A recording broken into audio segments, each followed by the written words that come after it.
ओम शांति। 20 नवंबर 2021 बाबा के आज के महावाक्य हैं।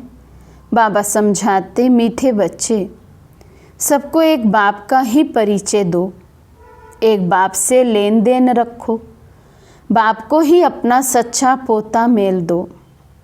प्रश्न है, बच्चों से अब तक भी अनेक प्रकार की भूलें होती रहती हैं, उसका कारण क्या है?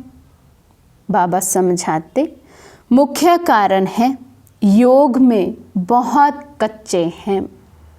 भूले होने का मुख्य कारण ही है कि हम बच्चे योग में कच्चे हैं, क्योंकि जिनकी बुद्धि योग युक्त है, एक बाबा के साथ लव में लीन है, उनसे कोई भी अवज्ञाएं, कोई भी भूलें, कोई भी ऐसे कर्म नहीं होंगे जो फिर बाद में कर्म कूटने पड़े, उनकी सजाएं खानी पड़े। तो बाबा कहते, बाप की याद में रहते तो कभी कोई बुरा काम हो नहीं सकता। नाम रूप में फंसेंगे तो योग लग नहीं सकता, देहधारियों में ही फंसे रह जाएंगे। ये भी मेरा, ये भी मेरा, मेरा मेरा होता रहेगा। तो बाबा कहते फिर भगवान से, शिव बाबा से बुद्धि योग कैसे लगेगा? तुम पति से पावन बनने की धुन में रहो, निरंतर शिव बाबा की याद में रहो।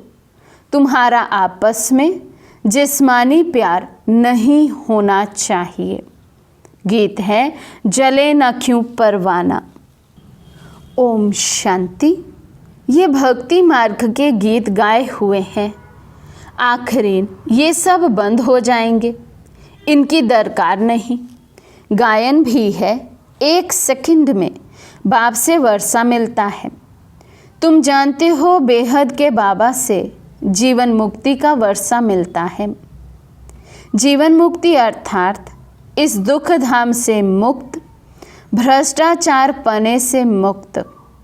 फिर क्या बनेंगे? उसके लिए एम ऑब्जेक्ट तो बहुत अच्छी समझाने की है। बाबा ने रात्रि को भी समझाया कि कोई भी आते हैं तो पहले परिचय दो, ऊंचते ऊंच भगवान का। पूछते हैं यहाँ का उद्देश्य क्या है? तो पहले पहले परिचय देना है बेहद के बाप का।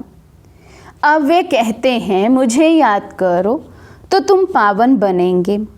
गाते भी हैं, हे पतित पावन आओ। तो बाप को ज़रूर कोई अथॉरिटी होगी ना, कोई तो पाठ मिला हुआ होगा। उनको कहते हैं ऊंचे ते ऊंचा बाप। वे भारत में ही आते हैं, भारत को ही आकर ऊंचते ऊंच बनाते हैं, वैकुंठ की सौगात ले आते हैं। मनुष्य सृष्टि में ऊंचे ते ऊंच हैं देवी देवताएं, सूर्यवंशी घराना जो सतयुग में राज्य करते थे। सतयुग स्थापन करने वाला ऊंचे ते ऊंचा भगवान ही है। उनको कहते भी हैं हेवन स्थापन करने वाला, हेवनली गॉड फादर। वे बाप हैं, उनके लिए कभी ऐसे नहीं कह सकते कि बाप सर्वव्यापी है। बाबा कहते कोई बाप किसी का सर्वव्यापी थोड़ा ही होता है, तो बाप के लिए कभी भी ऐसा नहीं कह सकते कि हमारा बाप सर्वव्यापी है। तो जब परमात्मा भी हम आत्माओं का बाप है तो वो भी सर्वव्यापी नहीं हुआ, एक ही होगा। इसलिए बाबा कहते कोई भी आए सबसे पहले उनको बाप का परिचय दो। सर्वव्यापी कहने से बाप का वर्षा गुम हो जाता है। कितनी मीठी बातें हैं। बाप माना वर्षा, ज़रूर अपने बच्चों को ही वर्षा देंगे। सभी बच्चों का बाप एक ही है। वे आकर सुख शांति का वर्षा देते हैं, राजयोग सिखलाते हैं। बाकी तो सभी आत्माएं हिसाब किताब चुकतू कर वापस चली जाएंगी। अभी पुरानी दुनिया खत्म होने वाली है, उसके लिए ये महाभारत लड़ाई है। अनेक धर्मों का विनाश, एक धर्म की स्थापना होनी है। बुद्धि भी कहती है ज़रूर कलयुग के बाद सतयुग आना चाहिए। देवी देवताओं की हिस्ट्री रिपीट गाया भी हुआ है। ब्रह्मा द्वारा स्थापना करते हैं, ऊंचते ऊंच पद प्राप्त कराते हैं। बाप कहते हैं, बच्चे ये अंतिम जन्म पवित्र बनो। अब मृत्यु लोक मुर्दाबाद और अमर लोक जिंदाबाद होना है। तुम सब पार्वतियाँ हो, अमर कथा सुन रही हो। बच्चे और बच्चियाँ दोनों अमर बनेंगे ना। इसको अमर कथा कहो, तीजरी की कथा कहो। अक्सर करके माताएं ही कथा सुनती हैं। क्या अमरपुरी में पुरुष नहीं होंगे? दोनों ही होंगे ना। ये बाप ही समझाते हैं कि भक्ति मार्ग के शास्त्र क्या कहते हैं और बाप क्या कहते हैं। ज्ञान और भक्ति में दिन रात का जो अंतर है, फर्क है, वो केवल बाबा ही आकर हमें स्पष्ट समझाते हैं। ये भी कहते हैं भक्ति का फल भगवान देने आते हैं। बरोबर सतयुग में इन देवी देवताओं का ही विश्व पर राज्य था। इन्हों को फल किसने दिया? कोई भी साधु सन्यासी आदि तो दे ना सके। ये भी जानते हो भक्ति भी सब एक जैसी नहीं करते। जो बहुत भक्ति करेगा उनको फल भी ज़रूर ऐसा ही मिलेगा। जो पूज्य थे वही पुजारी बने, फिर पूज्य बनेंगे। भक्ति का फल तो मिलेगा ना। ये बातें भी सब समझानी होती है। पहले पहले त्रिमूर्ति पर समझाना है। ऐसा नहीं कि पहले सीढ़ी के चित्र पर ले जाओ। ये है डिटेल की बातें। पहले पहले परिचय देना है बाप का। वे है ऊंचे ते ऊंचा, फिर ब्रह्मा विष्णु शंकर का, फिर लक्ष्मी नारायण का। तो सबसे पहले शिव बाबा का परिचय दें, फिर ब्रह्मा विष्णु शंकर और फिर एम ऑब्जेक्ट लक्ष्मी नारायण का। बाकी भक्ति मार्ग के चित्र तो ढेरों के ढेर हैं। पहले पहले ये बोलो कि बेहद का बाप है, जिससे हम बेहद स्वर्ग का वर्षा लेते हैं। ऊंचे ते ऊंचा भगवान वर्षा भी ऊंचे ते ऊंचा देते हैं। भारत में शिव जयंती भी मनाई जाती है। ज़रूर हेवनली गॉड फादर ने आकर हेवन स्थापन किया होगा। बाप ही स्वर्ग स्थापन करते हैं, फिर 5000 वर्ष के बाद नर्क हो जाता है। राम को भी आना पड़ता है तो समय पर रावण को भी आना पड़ता है। बाबा कहते हैं हर एक समय अनुसार, ड्रामा अनुसार अपना अपना पार्ट बजाते हैं। राम ने भी बजाया, अर्थात शिव बाबा भी अपना पार्ट बजाते, रावण माया भी अपना पार्ट बजाती है। राम वर्षा देते, रावण श्राप देते हैं। ज्ञान अर्थात दिन पूरा हो, रात हो जाती है। दिन में सिर्फ सूर्यवंशी चंद्रवंशी। ये बातें नट शेल में समझाने की बहुत सहज है। शॉर्ट में ही बाबा कहते हैं ये सब बातें समझाई जा सकती हैं। पहले पहले ऊंचे ते ऊंचे बाप का परिचय दे पक्का कराना चाहिए। मूल बात ही ये है। सतयुग में देवी देवता घराना था। सतो प्रधान थे, फिर सतो रजो तमो में आए। ये है चक्र।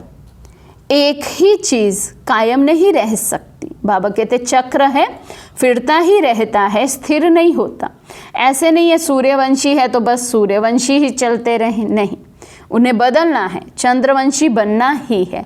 ऐसे ही बाबा कहते सारा चक्र फिरता रहता है। तुम बच्चों की बुद्धि में यही याद रहे कि ऊंचे थे ऊंच बाप को याद करना है। इस याद में बहुत कच्चे हैं। बाबा को याद करना ही तो मुख्य पॉइंट है। याद के बिना आत्मा पावन बनेगी नहीं। और बाबा कहते इस मुख्य कार्य में ही बच्चे बहुत कच्चे हैं। बाबा भी अपना अनुभव बताते हैं तो याद ही घड़ी घड़ी भूल जाती है, क्योंकि इनको बहुत ख्याल रहते हैं। ब्रह्मा बाबा अपना अनुभव सुना रहे हैं, लेकिन ये सत्य में नहीं है। हम जैसे बच्चे जिनका योग निरंतर नहीं है, वो दिल शिकस्त ना हो जाए, तो उस समय बाबा कह देते थे कि हाँ बच्चे, ब्रह्मा बाबा को भी बड़ी मेहनत लगती है बाबा को याद करने में, याद स्थिर रहती नहीं है, एक रस रहती नहीं है, स्थायी रह ना सके। बच्चे, बाबा को तो बहुत कारोबार देखना पड़ता है, लेकिन ये बाबा केवल हमारी दिल रखने के लिए कहते हैं। बाकी ऐसा नहीं है कि ब्रह्मा बाबा को भी बहुत कहीं ख्यालात चलते हों इधर उधर के, तो उनको शिव बाबा को याद करना कठिन लगे। नहीं, ये भी युक्ति है हम बच्चों का उमंग उत्साह बढ़ाने के लिए। तो बाबा कहते हैं, तब तो कहा जाता है जिनके माथे मामला, ये याद में कैसे रह सके। बाबा इसलिए भी कहते हैं क्योंकि हम सब बच्चे बाबा को कहते हैं ना, बाबा ये भी जवाबदारी है, ये भी जिम्मेवारी है, ये भी कार्य करना है। कार्य करते हुए हम आपको भूल जाते हैं। तो बाबा अपना एग्जाम्पल देते हैं कि ब्रह्मा बाबा पर तो कितना कार्य है, सब बच्चों की संभाल करनी है, सब बच्चों की पालना के ख्यालात चलते हैं। इतनी बड़ी गृहस्थी जितनी ब्रह्मा बाबा की है, तुम बच्चों की नहीं है। तो यदि ब्रह्मा बाबा इतनी बड़ी गृहस्थी, इतनी बड़ी जिम्मेवारी संभालते हुए भी बाबा की याद में रह सकते हैं, तो हम बच्चे भी रह सकते हैं। बाबा कहते, बाबा का सारा दिन ख्यालात चलता रहता है, कितनी बातें सामने आती हैं। बाबा को सुबह उठकर बैठने में जास्ती मज़ा आता है, नशा भी रहता है। बस ये स्थापना होने के बाद हम विश्व का महाराजा बनूंगा फिर से। जैसे बाबा अपना अनुभव बताते हैं कि पहली मुख्य बात है बाप का परिचय, और जो भी बातें कोई कहे बोलो, इससे कोई फ़ायदा नहीं। हम तुमको परिचय देते हैं ऊंचे ते ऊंच बाप का, वही ऊंचे ते ऊंच वर्षा देते हैं विश्व का मालिक बनने का। आर्य समाजी लोग देवताओं के चित्रों को नहीं मानते। तुम्हारे पास चित्र देखते हैं तभी बिगड़ते हैं। जिसको वर्षा लेना होगा वे शांति से आकर सुनते रहेंगे। मुख्य बात ही एक है, ऊंचे ते ऊंचे भगवान की। ऊंचे ते ऊंचा ब्रह्मा विष्णु शंकर को नहीं कहेंगे। ऊंचे ते ऊंच बाप से ही वर्षा मिलता है, वही पतित पावन है। ये बात पक्की कर लो। गॉड इज़ वन, बाप माना वर्षा। भारत में आकर वर्षा देते हैं। ब्रह्मा द्वारा नई दुनिया की स्थापना, शंकर द्वारा विनाश। इस महाभारत लड़ाई से ही स्वर्ग के गेट खुलते हैं, पतित से पावन बनते हैं। बेहद के बाप से ही भारत को वर्षा मिल रहा है, दूसरी कोई बात नहीं। यहाँ है एक बात, बाप कहते हैं मुझे याद करो तो तुम्हारी खाद निकले। ये एक बात जब समझे तब और कुछ समझाना। बाबा कहते ज्ञान के विस्तार में नहीं जाओ, लेकिन जब तक बाबा पर निश्चय नहीं हो, शिव बाबा को कोई समझा नहीं है, बाबा कहते आगे समझाने से भी समझेंगे नहीं। ये जो इतने चित्र हैं, ये है रेजगारी। हम कहते हैं ज्ञान अमृत पीकर पवित्र बनो, वे कहते हैं विष चाहिए, उस पर भी ये चित्र हैं। तब कहते हैं अमृत छोड़ विष काहे को खाएं। ये रूहानी नॉलेज स्पिरिचुअल फादर ही देते हैं। वे बाप सर्वव्यापी कैसे होगा? तुम बाप को सर्वव्यापी मानते हो तो भल मानो, हम अब नहीं मानेंगे। आगे हम मानते थे, अब बाप ने बताया है ये भूल है। बाप से वर्षा मिलता है। अब भारत नर्क है, उसको फिर हम स्वर्ग अर्थात पवित्र ग्रस्त आश्रम बनाते हैं। आदि सनातन देवी देवताओं का पवित्र ग्रस्त आश्रम था, अभी है अपवित्र विशिष दुनिया। बाप कहते हैं मुझे याद करो। ऊंचे ते ऊंच शिव बाबा क्रिएटर हैं, उनसे वर्षा मिलता है। अभी कलयुग में है ढेर मनुष्य, सतयुग में तो बहुत थोड़े मनुष्य हैं। तो उस समय बाकी सब शांति धाम में हैं। तो ज़रूर अब लड़ाई लगेगी, तब तो मुक्ति में जाएंगे। ये सब बातें बच्चों की बुद्धि में रहनी चाहिए। बच्चों को सर्विस ज़रूर करनी है, सर्विस से ही ऊंच पद पाएंगे। ऐसे नहीं आपस में नहीं बनी तो शिव बाबा को भूल जाना या शिव बाबा की सर्विस करना छोड़ देना, फिर तो ये पद भ्रष्ट हो जाएगा। फिर ये सर्विस करने के बदले डिस सर्विस कर देंगे। आपस में लून पानी होकर सर्विस को छोड़ देना, इस जैसा बुरा काम कोई नहीं। बाबा को याद करो तो कमाई भी होगी। अब ज्ञान मिला है, होली बनो और बाप को याद करो। धुरिया कहा जाता है ज्ञान की रिमझिम को, ज्ञान और विज्ञान कहा जाता है। विज्ञान है योग, ज्ञान है सृष्टि चक्र का। होली धुरिया मनुष्य कुछ समझते नहीं हैं। बाप को याद करना और ज्ञान सबको सुनाना।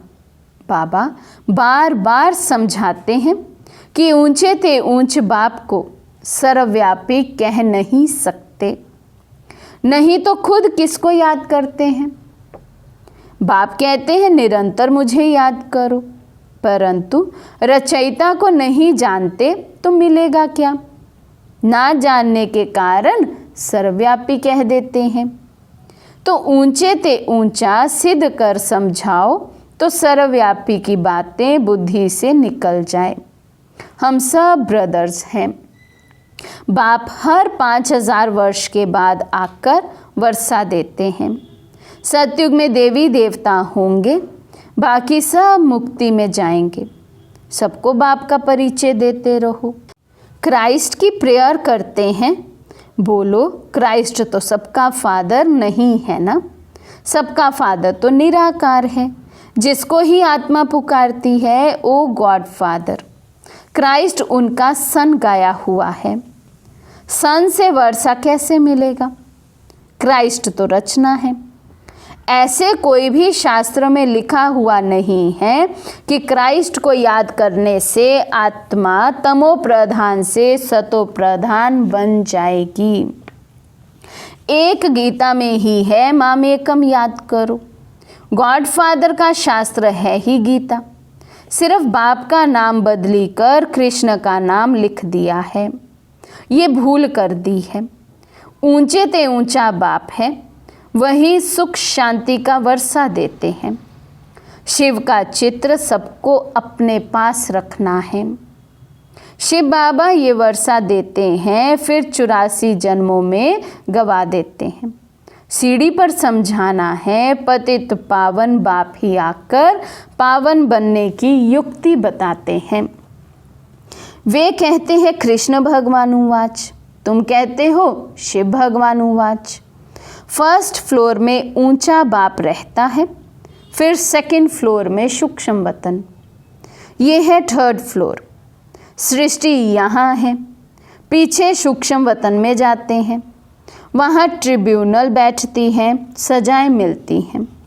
सजाएं खाकर पवित्र बन चले जाते हैं ऊपर। बाप सब बच्चों को ले जाते हैं। अब है संगम।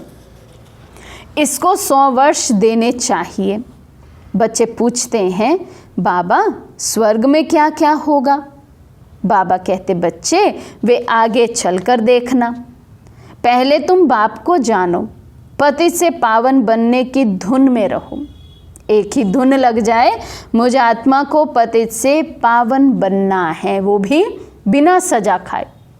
बाबा की याद से संपूर्ण पावन बनना है। बाबा कहते ये धुन अंदर में लग जाए और कुछ याद ही ना रहे। स्वर्ग में जो होना होगा सो होता रहेगा। तुम पावन ऐसा बनो जो बाप का पूरा वर्षा मिल जाए नई दुनिया का। बाकी बीच में क्या होता है ये भी आगे चलकर देखना है। तो ये बातें सब याद रखनी चाहिए। ना याद रहने के कारण समय पर समझते नहीं, भूल जाते हैं। बच्चों को कर्म भी अच्छे करने हैं। बाप की याद में रहने से बुरा काम होगा ही नहीं। बहुत बुरे कर्म भी करते हैं, ऐसे थोड़ी सिर्फ इसी ब्राह्मणी का अच्छा लगता है। वे ब्राह्मणी गई तो खुद भी खल्लास। ब्राह्मणी के कारण मर जाते हैं, गोया बाप से वर्षा लेने से मरे। ये भी बदकिस्मती कही जाती है।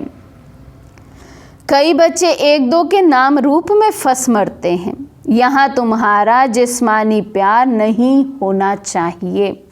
निरंतर शिव बाबा को याद करना है, कोई से भी लेना देना नहीं है। बोलो, हमको क्यों देते हो? तुम्हारा योग तो शिव बाबा से है ना। जो डायरेक्ट नहीं देते उनका शिव बाबा के पास जमा नहीं होता है। बाबा कहते जो ये देख कर देते हैं कि ये ब्राह्मणी होगी तभी हम देंगे, ये टीचर होगी तभी देंगे, वैसे ये पहले समय की बातें हैं, क्योंकि तब जब नए नए सेंटर्स खुलने शुरू हुए थे तो निमित्त आत्माएं भी कम थी। तो बाबा एक जगह से दूसरी जगह सबको, दादियों को ट्रांसफ़र करते रहते थे। तो बहुत से ऐसे कच्चे बच्चे होते थे जो कहते थे नहीं, हमें तो यही टीचर चाहिए, इन्हीं के द्वारा मुरली सुननी है, इन्हीं की मुरली पसंद आती है। तो बाबा कहते ये भी नहीं होना चाहिए, टीचर कोई भी हो लेकिन हमें केवल शिव बाबा को देखना है। ये सोचकर कुछ भी अपना यज्ञ में अगर हम सफल करते हैं कि हम फलाने को देते हैं, इनको देते हैं, उनको देते, माना देहधारी को देख कर देते हैं, या ये सोचते हैं हमने तो देहधारी को दिया तो डायरेक्ट फिर शिव बाबा को तो नहीं दिया, तो इसलिए बाबा कहते फिर वो सफल कैसे होगा, वो तो आपका लेन देन देहधारी से हुआ। भल पकड़ाएं हम निमित्त के हाथ में या भंडारी में डालें, मन में ये संकल्प रहे हम शिव बाबा को देते हैं। देते शब्द भी संकल्प में नहीं आना चाहिए। कई बार बाबा इसके लिए भी मना करते हैं कि हम बच्चे क्या दे सकते बाबा को, कुछ भी नहीं। जो रिटर्न में बाबा हमें दे रहे हैं उसकी एवज में देखें तो हम तो कुछ भी नहीं देते। तो जो भी हम सफल करते हैं इस संकल्प से सफल करें कि मैं भाग्यवान आत्मा हूँ जो बाबा मेरा इस यज्ञ में सफल करा रहे हैं। इस संकल्प से जब हम बाबा के यज्ञ में कुछ भी सफल करते हैं, तन मन धन समय श्वास संकल्प, तब ही वो सफल होता है। एक भी संकल्प ये ना आए कि मैं दे रहा हूँ। हम देने वाले क्या हैं? बाबा को क्या दे सकते हैं? कुछ भी नहीं। तो इसलिए हमेशा ये संकल्प रहे कि मैं भाग्यवान आत्मा हूँ, बाबा मेरा भाग्य बनाने के लिए मेरे द्वारा सफल करा रहे हैं, तब जमा होता है। ब्रह्मा द्वारा स्थापना होती है तो उनके द्वारा सब कुछ करना है। बीच में कोई खा गया तो शिव बाबा के पास तो जमा नहीं हुआ। शिव बाबा को देना है तो थ्रू ब्रह्मा, सेंटर भी थ्रू ब्रह्मा ही खोलो। आपे ही सेंटर खोलते हैं तो वे थोड़े ही सेंटर हुआ अपने आप। कई बार क्या होता था पहले भी, अभी भी कईयों में ऐसी माया आ जाती है, अच्छा से सेंटर में आते, मुरली क्लास सुनते, लेकिन आपस में ही ऐसा संगठन बन जाता 2 4 5 का कि फिर वो घर बैठ के ही अपने अपने घर में कहीं या किसी एक के घर में ही मुरली क्लास चलाने लगते। तो बाबा कहते ये भी आज्ञा नहीं है। तो सेंटर भी केवल वही गिना जाता है जो मधुबन की डायरेक्शन से खुला हो, जो मधुबन के नोट में हो कि ये सेंटर है। तो बाबा कहते इसलिए उस समय तो ब्रह्मा बाबा साकार में थे, तो थ्रू ब्रह्मा ही जो सेंटर खुलते हैं उन्हीं को सेंटर कहा जाता है। ऐसे ही नहीं कि अपनी मत पर बैठ गए 2 4 अपना एक संगठन बनाकर और घर में ही मुरली क्लास चल रही है, या अलग से स्थान लेकर हम मुरली क्लास चलाएं और उसको कहें ये सेंटर है और दूसरों को भी कहें कि हमारे सेंटर पर आओ। ये नहीं, जो मधुबन से खुले हुए सेंटर हैं जहाँ निमित्त बहनें बैठी हैं वही सेंटर को सेंटर कहा जाता है। बाबा कहते बाप दादा दोनों इकट्ठे हैं, इनके हाथ आया गोया शिव बाबा के हाथ आया। कितने सेंटर्स हैं जिनका कोई समाचार ही नहीं। लिखना चाहिए शिव बाबा आपके सेंटर का ये पोता मेल है। सेठ के पास पोता मेल आना चाहिए ना। बहुतों का शिव बाबा के पास जमा नहीं होता है, ये भी अकल नहीं है। भल ज्ञान बहुत है परंतु युक्ति नहीं आती है। अब जैसे हर एक सेंटर जो डायरेक्ट मधुबन के डायरेक्शन से खुलता है उनका सारा पोता मेल मधुबन जाता है, लेकिन जो मन मत पे अपने घरों में ही बैठकर मुरली क्लास चलाते हैं, अपना ही संगठन तैयार किया, उनका पोता मेल कहीं पर भी नहीं जाएगा। तो बाबा कहते उसको सेंटर थोड़ी कहेंगे। वहाँ यदि कोई भंडारी रख दें और आने वाला मुरली सुनने वाला समझे कि हम उस भंडारी में डाल रहे हैं तो भी हमारा यज्ञ में सफल हुआ, बाबा कहते ऐसा नहीं है। यज्ञ में सफल उसी भंडारी का होगा जो यज्ञ के द्वारा वहाँ पर स्थापित की गई हो। तो इसलिए बाबा कहते हैं बहुतों का शिव बाबा के पास जमा नहीं होता है, ये भी अकल नहीं है। भल ज्ञान बहुत है परंतु युक्ति नहीं आती है। बस हमने सेंटर खोला, तुमने जिसको दिया उसने सेंटर खोला, वे शिव बाबा ने थोड़ी खोला। वे सेंटर फिर जोर भी नहीं भरता है। सेंटर खोलना हो तो शिव बाबा के थ्रू, शिव बाबा हम ये देते हैं इसमें लगा देना। बच्चे भूले बहुत करते हैं, योग में बहुत कच्चे हैं। बाबा कहते हैं ऐसे रूप में भी माया आती है, क्योंकि योग में कच्चे हैं तो ऐसे रूप की माया को पहचान नहीं सकते हैं। सोचते हैं सब घर तो बाबा के ही घर हैं, सब सेंटर ही हैं, लेकिन सब सेंटर नहीं है। सेंटर वही जो मधुबन की डायरेक्शन से चलते हों, जहाँ का पोता मेल, अकाउंट्स, हिसाब किताब मधुबन जाता हो। अच्छा, मीठे मीठे सिकी लदे बच्चों प्रति माता पिता बाप दादा का याद प्यार और गुड मॉर्निंग। रूहानी बाप की रूहानी बच्चों को नमस्ते। हम रूहानी बच्चों की रूहानी बाप दादा को दिल व जान सिक व प्रेम से नमस्ते नमस्ते नमस्ते जी। धारणा के लिए मुख्य सार। फर्स्ट पॉइंट, ज्ञान के साथ साथ अपना भविष्य बनाने की युक्ति भी सीखनी है। एक बाप से वर्षा लेना है। किसी देहधारी के पीछे बदकिस्मत नहीं बनना है। सेकंड पॉइंट, आपस में किसी बात के कारण बाप की सर्विस नहीं छोड़ना है। सवेरे सवेरे उठकर अपने आप से बातें करनी हैं, याद करने की मेहनत करनी है। आज का वरदान है, अनुभव की विल पावर द्वारा माया की पावर का सामना करने वाले अनुभवी मूर्त भव। अनुभव की विल पावर द्वारा माया की पावर का सामना करने वाले अनुभवी मूर्त भव। सबसे पावरफुल स्टेज है अपना अनुभव।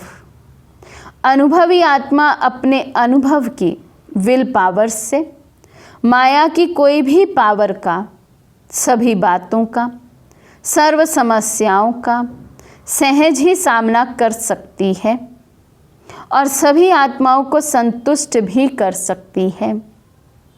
सामना करने की शक्ति से, सर्व को संतुष्ट करने की शक्ति अनुभव के विल पावर से सहज प्राप्त होती है। इसलिए हर खजाने को अनुभव में लाकर अनुभवी मूर्त बनो। स्लोगन, एक दो को देखने के बजाय स्वयं को देखो और परिवर्तन करो। एक दो को देखने के बजाय स्वयं को देखो और परिवर्तन करो। अच्छा, ओम शांति।